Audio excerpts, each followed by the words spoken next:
Today we're talking about precast and concrete. Is it as simple as you think? We'll find out. So when we look at precast, it can come in a number of different functions. It can be a sliding panel with moving joints. It can be a beam, a column. It can be a shear wall, but they all sort of manage moisture the same way. The mass storage wall system, as we call it. The idea behind that is some water gets in, it absorbs, and eventually dries out before it causes problems to the inside.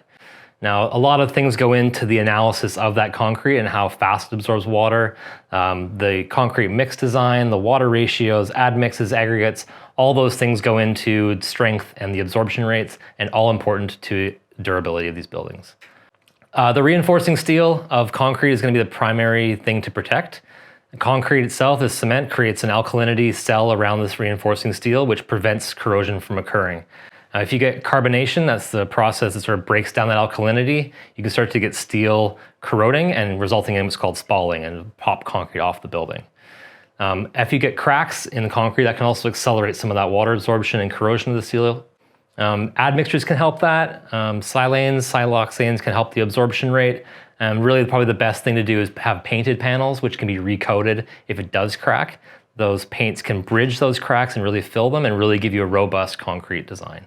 In cold climates and humid climates, something to watch out for is condensation occurring inside the wall, or interstitial condensation. That warm, moist air from inside migrating through your bad insulation to get to the cold concrete. If you've got organic materials inside your wall, that can create fungal growth, or even if you get contamination like dust on inorganic materials, that can still support fungal growth. So most likely you want to design a wall that doesn't have condensation risk. The best way to do that is with rigid insulation board that creates an air and vapor barrier and prevents that moist air from even reaching the concrete. When you get to joint details between panels or two adjacent materials, we keep one kind of primary principle in mind. It's called the rain screen principle. You've got an inner barrier that can be created with grouts, with sealants, with tapes, with compressible foams. Anything that creates an air barrier on the inside will work.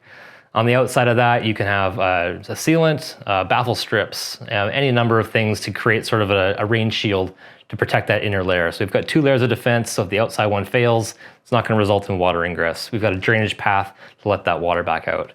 When you get to windows or adjacent assemblies, maintain that same rain screen principle. Inner layers connect, outer layers connect, and you've got that drainage in between. Maintenance, something that's often overlooked on concrete. It is actually quite a demanding process to maintain that robustness and that durability.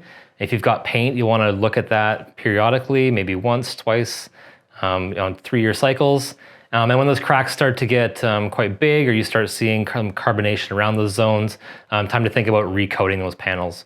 When you have large cracks, say over 1 millimeter kind of thing, over 0.5 millimeters, you want to start looking at routing and sealing those cracks. So actually taking a router, grinding them out, and recoating with a grout or a sealant before you paint.